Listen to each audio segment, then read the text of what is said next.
His Shiva trilogy was the fastest selling in India's publishing history. His books have sold over 3.5 million copies. He's been translated into 19 Indian languages and 8 foreign ones, including Estonian. He's now in the middle of writing an ambitious 5-part Ramchandra series, the first of which, The Scion of Ikshvaku, has also won the Crossword Award. The second book in the series has been 2 years in the writing and is going to be launched very soon. Amish Tripathi joins us tonight on this special program. Amish, thank you so much for being with us. Now, you know, the rate at which your books get sold, your readers simply can't have enough, obviously. So you made them wait for 2 years. Is it going to be worth the wait? I hope so. Look, you know, it took a little long to write because I've experimented with a very different narrative structure. It's called the multi-linear narrative structure. So it's a little complex, but I think my readers like complex. So the first book, Scion of Ikshvaku, was from the birth of Lord Ram till the kidnapping of Sita. The second book is from the birth of Lady Sita to the kidnapping of Sita, and the third book is from the birth of Ravan to the kidnapping of Sita, and the fourth book is a common narrative onwards. So it's a little complicated, and I realized, Shivaji banke maine bol diya tha ki I'll write it, but I realized while writing it, it's far more complex than I thought. So that's why it took a bit of time. All right. And so apologies to my readers that's on the that. apology to the readers. Do your readers keep you on your toes? Do they keep asking, you know, when is the next book out? What are you doing? Are you keeping to your deadlines? Some of my followers on Twitter follow my wife, Preeti, as well. So a few months ago, we had gone on a holiday, and she posted a picture of my son Neil and me, and herself. My son is 8 years old, and she said, holidaying with my boys. And someone responded to her saying that, can you tell your husband to stop wasting time and write the book? So my wife told that guy that, listen, we are allowed to have a holiday. So he replied, no, you're not.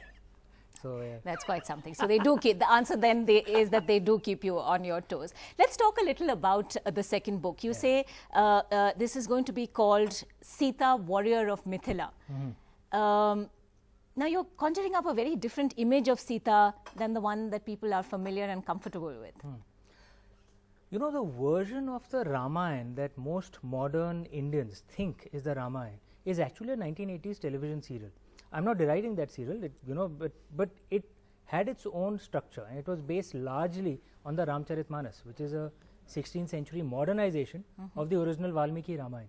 In the original Valmiki Ramayana, Sita Ma is a far stronger character than what we know her as today. She's not a warrior, but she's a far stronger character. She'll follow what she thinks is right. There's another version of the Ramayana called the Adbhut Ramayana, which is also credited to Valmiki ji, in which Ravan is killed by Sita Ma, not by Lord Ram. When she takes her true form as Ma Kali, there are two Ravans, she kills the elder Ravan.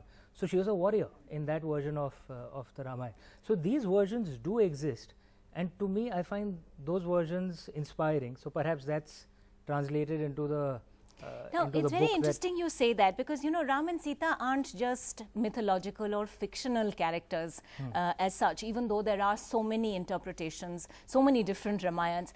You know, we're talking about gods. These are people who have great emotive resonance for so many Indians, particularly now. People have stake in them, people have feelings of ownership about them. Do you ever at the back of your mind have that? Is that a burden in any way when you're writing about these figures? Do you often think that, okay, there are some lines that probably can't be crossed? You know, for me, I'm genuinely devoted to the gods that I write on. I'm very proud of our culture. So I guess that naturally puts, there is a style that comes into me naturally because I'm devoted to them.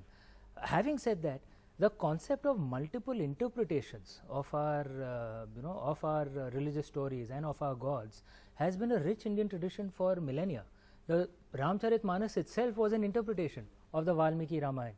For example, most modern Indians believe that Lakshman Rekha is there in the Ramayana. No, it's not there in the original Valmiki Ramayana. It's very true what you say about the multiple interpretations. But recently we have seen those multiple interpretations being challenged. I mean, there's been A.K. Ramanujan's 300 Ramayanas, which was pulled off the Delhi University's syllabus because some people objected to that. There's an academic, a US scholar, Paula Richman, whose many Ramayanas also came in for a great deal of criticism. So the moment you talk about a Ramayana that doesn't conform to people's ideas about how Ram and Sita were, or how the characters, or for that matter Hanuman was, all of whom are revered as gods, there is a chance or a possibility at least that you could end up offending people. There are times when controversies happen. That is true in India. But I'm not being facetious. I am speaking it from the bottom of my heart that if you want to write a book like this, there genuinely is no better country than India to do it in. As long as one writes with respect, and I know it might sound theoretical, but you can sense it in a book if it's been written with a perspective of trying to create controversy, or it's been written with a perspective of devotion, but a different approach to it. One can sense it in a book, and then controversies don't happen. Right. But and for I know it might instance, sound when you but yes, proof of the pudding is in the eating. My books, indeed, by God's grace, aren't really a secret. I face no controversy at all. No controversy at all. But for instance, say in Meluha, in the earlier chapters, Shiv is portrayed as this real cool dude, as it were. But he has cool. his, no, of course, he's a very cool guy. and he has his yak bone chillam, and he's sort of taking puffs from that and so on. Do you think you could have anything even similar in which to describe Ram, or does he have to always be the Maryada Purushottam that we... the way to approach our gods is, all our gods represented different ways of life, different archetypes. Lord Ram represents the archetype of Maryada Purushottam, which is essentially the ideal follower of laws, which brings in a certain mind frame in a character. Essentially, if you are writing of a character, then the character has to be in character all the time. Otherwise, the book doesn't appear But is genuine. Sita in character when you talk about her as warrior of Mithila? Because that's not the in Sita. Character within the structure of my book, within the structure of Adbhut Ramayana as well. Yes, in the structure of the 1980s television serial, perhaps Absolutely not. But the point that I want to make, and which is the Indic approach, is that just because you are following Maryada and Dharma doesn't mean that you give up your Shakti. That is not the Indian way, and we have always been, so we always you can be warrior of Mithila and spirit. Also be a docile, submissive wife and daughter-in-law. I'm talking about Maryada and Dharma. Docile and submissive have nothing to do with Dharma and Maryada. In fact, often, for the sake of Dharma, you have to fight for the things that are right. Okay. Because only a person who's strong in character can fight for things that are right. And my submission is, even in the Valmiki Ramayana, she may not have been a physical warrior, but in strength of character, she had it in oodles. Okay, she fought for what she thought was the right thing to do. Is she a physical warrior in your book? In my book, yes. She is like in the Adbhut Ramayana. So you will see it when we'll release the cover a month later, and she's in full warrior mode in that. And you have absolutely no worries that people will accept this depiction of Sita as a warrior. We are a society that celebrates Mata worship. We are a society that believes in our myths and our stories. But you have Durga for that, you have Kali for that. Sita is not that figure traditionally. I'm saying in Why mythology. not Sita Ma as well? In the Adbhut Ramayana, she is a warrior, and we have. We've had this belief that the feminine power is also a very important component of a balanced life. Language has a lot of clues in it. If you notice in Vedic Sanskrit, the way you refer to a male god or a female goddess, there's no difference. It's Tvam. But in English, the male god G is capital, female goddess G is small. There is a difference. But in Vedic Sanskrit, there is no difference. There is no status difference between a god and a goddess. They are equal. That is our ancient way. And that's what needs to be revised. Tell us a little about your third book also, because you're saying that you're devoting an entire book to Ravan's story also. It's what happens to Ravan all the way up to the kidnapping of Sita. Now, I heard Minister Smriti Irani say that she was a bit uncomfortable with the thought of that much attention being given to Ravan. She doesn't like Ravan as a character. And I'm sure many people would echo the same sentiments, particularly people who worship these figures. Sure. And that's a point that I keep coming back to. Is that a gamble? I don't gamble. I just do what feels right to me. I genuinely believe that I'd written no fiction before Immortals of Meluha. I know it might sound strange. I genuinely believe, I still can't explain where these stories come from. So I genuinely believe these stories are the blessings of Lord Shiva. So I just follow the story the way it comes to me. I don't question it. I don't gamble. When I'm writing, I don't think about anyone else. I just follow the story the way it comes to me.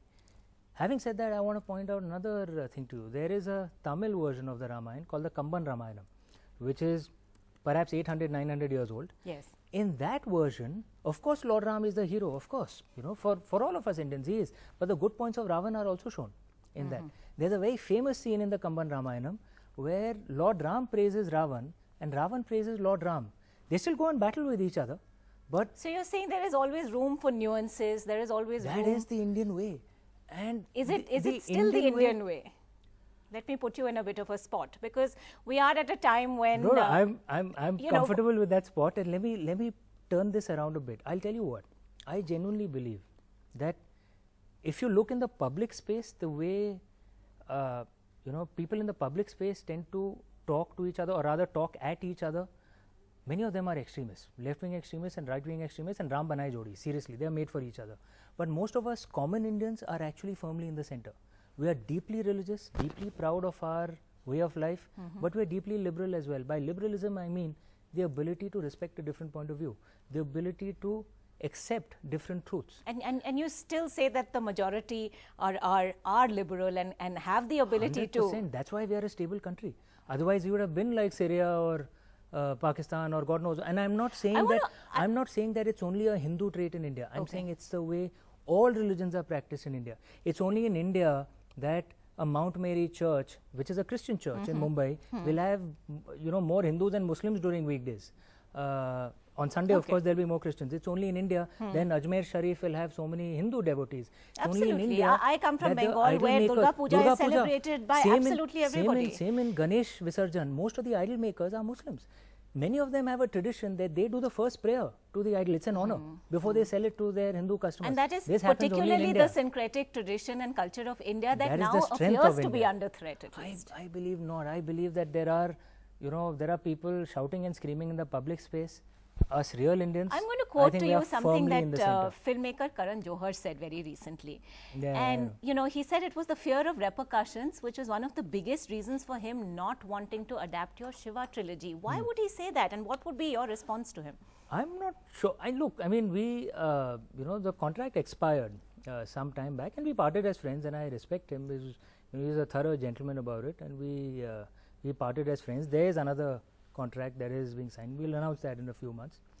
Having said that, I don't think that this will cause controversy, because my books have been translated into Indian languages as well. The Hindi editions have sold some 5 lakh copies. I've been told that some kind of record or something. It's generated no controversy at all. It really is about, I genuinely believe, it's about, I know again it might sound theoretical, but it's about the position that you come from, the confidence that a director comes with. There's no reason for any controversy. There seems to be a theme that's voiced repeatedly now, particularly by those in Bollywood, because, Javed Akhtar said recently that he couldn't have written the scene that he did for Dharmendra in a 1975 movie where he pretends to be the voice of Shiva in a temple. In the Sholay ring. Exactly. And, that scene would be considered blasphemous now. Why do you think that is? If we're all so liberal, then, why is everyone second guessing themselves? There was a version of the Ramayana which came out just, a few months ago, Siya Ke Ram, and you should have seen the ending of it. It was radically different from what, is traditionally from the 1980s television. So you're saying serial. Some people are crying wolf? That would be putting words in my mouth. But I would suggest that those who interact with those of us who are actually not in the public space will realize, dude, we are very calm, we are very chilled out. There is a hyper debate that tends to carry on, I think, in TV studios, in the Twitter space, and I would strongly advise, Twitter is not India, TV studios are not India. Most of us normal Indians who stay, who kind of keep a healthy distance from these things. But you don't see drawing room conversations also becoming more heated, more polarized? Look, debates are good. Debates are very good. And we have been an argumentative society. The question is when debate crosses the line into violence. I'm not saying violence doesn't happen in India, but it's exceedingly rare. What is the worst that will happen if someone doesn't like your book or movie in India? They'll come and break a window. No one's going to come into your house with an AK-47. That happens in Paris. But that are you happens saying in other then places. that breaking a window is acceptable? I'm not saying it's acceptable. I'm not saying we're an ideal society either. But I'm saying compared to most other societies, we are actually... What are we comparing it with? The people, even Western societies, Indians are, as a people, far more liberal. Our laws need to be improved. Our laws do not protect freedom of expression. There's a reason why our freedom of expression is not defendable in court. It's because of the First Amendment of 1951, which put reasonable restrictions. The original constitution was actually very liberal. Our laws need to be modernized, but I would venture and say that our people are intrinsically comfortable with multiple truths. I would certainly say that. All right. And, tell us more about your next project, if you'd be willing to share that with us. We've seen the Shiva trilogy, now, of course, the Ramchandra series. What's next? I have a 25-year plan actually. So, and I've left clues for all of them in the Shiva trilogy. So, the next one could perhaps be the Mahabharata. That would come out, my version of the Mahabharata, maybe 6-7 years later. After that, it could be my version of Lord Brahma's story. After that, my version of Lord Rudra, Lady Mohini's story. After that, my version of Lord Parshuram's story. 20 years later, I could come out with my version of Lord Manu's story. So there are many stories, and I've left. And you don't think that could be controversial? There are many versions possible, and I think I've left clues for all of them in the Shiva trilogy. So there is a 20-25-year plan. If my books keep selling, I'll keep writing. And continuity. So that's a lot like what J.K. Rowling said, that she had it all in her head even when she was writing the first book of the Potter series. And the way to see my books is all my books tell the tale of the Vedic people of our age, from the creation of their culture more than 12,000 years ago, which I believe was there's this famous historian called Graham Hancock who spoke of antediluvian civilization, so which died when the sea levels rose, end of the last great ice age. So I believe the Vedic civilization was a survivor of those two civilizations, and to the destruction of their culture 3,500 years ago with the war that we call the war of the Mahabharata. I believe all of us are their lost descendants. So my books tell the tale of this race of people over a 9,000-year period. That's how they're all linked to each other. Well, we certainly look forward to all of them. Thank you. Thank you very much indeed. And of course, we're also looking forward to Sita, the warrior of Mithila. Thank you. Thank you.